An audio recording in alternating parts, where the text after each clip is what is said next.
ঠান্ডা প্রাসাদের এক কোণে বন্দী ছিল ১০-১২ জন অপমানিত উপপত্নী আর দাসী। তুষারে ঢেকে যাওয়া সেই নির্মম শীতে তাদের একে অপরকে আঁকড়ে ধরে রাত পার করার কথা ছিল। কিন্তু ঠিক তখনই সেনাপ্রধান ফারুক একটি ছোট্ট পিতলের থালা হাতে নিয়ে লোহার গেটের সামনে এসে দাঁড়াল। সে কারোর মধ্যেই জ্বালানি কাঠ বা কয়লা বিলিয়ে দিল না, বরং জ্বলন্ত লাল একটি ছোট্ট উৎকৃষ্ট কয়লার টুকরো ছুড়ে দিল তাদের সামনে। তারপর ঠোঁট বাঁকিয়ে বলল, এটা মহারানীর দয়া, যে সবচেয়ে নিয়ম মানে একমাত্র সেই আগুনের উষ্ণতা পাওয়ার যোগ্য। মাত্র ওই এক টুকরো জ্বলন্ত কয়লাই মুহূর্তের মধ্যে এই নারীদের শেষ বাকি থাকা বিবেকটুকুও পুড়িয়ে দিল। সামান্য একটু উষ্ণতার জন্য কয়েক মুহূর্ত আগেও যারা একে অপরকে জড়িয়ে ধরে বেঁচে থাকার চেষ্টা করছিল, পরের মুহূর্তেই তারা মাথার মরিচা ধরা চুলের কাঁটা খুলে একে অপরের মুখে গেঁথে দিল।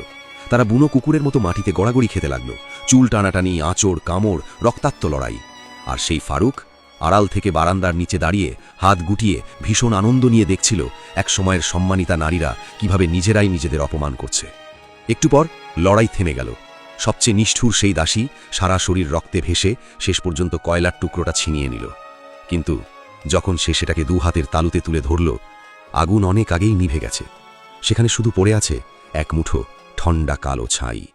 চারপাশে মৃত্যুপথযাত্রী সঙ্গিনীদের দিকে তাকিয়ে সে হঠাৎ ভেঙে পড়ল, হাউমাউ করে কাঁদতে লাগল।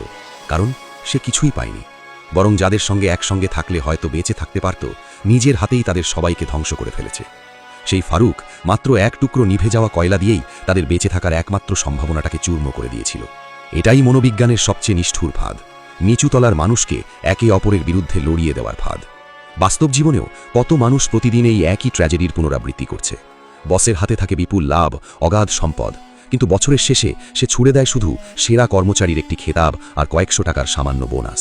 তারপর তোমরা একে অপরকে হারানোর দৌড়ে নেমে পড়ো, সহকর্মীর কাঁধে পা রেখে ওপরে উঠতে চাও। তোমরা যত বেশি নিজেদের মধ্যে লড়াই করবে, ক্ষমতাবানদের খরচ তত কমবে। তুমি ভাবছো তুমি নিজের ভাগ্য বদলে দিচ্ছ, কিন্তু সত্যিটা হলো তুমি শুধু অন্য কারো ক্ষমতার খেলায় ব্যবহৃত একটি গুটি, যাকে দিয়ে নিজের মানুষদেরই একে অপরের বিরুদ্ধে দাঁড় করানো হচ্ছে। তাই মাথা তুলে তাকাও, এই মানুষ খেকো খেলাটাকে চিনে নাও। ঠান্ডা প্রাসাদের ভেতরে একে অপরকে ছিঁড়ে খাওয়ার বদলে শক্তিটুকু জমিয়ে রাখো, আর ভেঙে খেলো সেই লোহার দরজাটাই যেটা তোমাকে বন্দী করে রেখেছে। এমন আরও ভিডিও পেতে এমআর কার্টুন পেজটি ফলো করুন।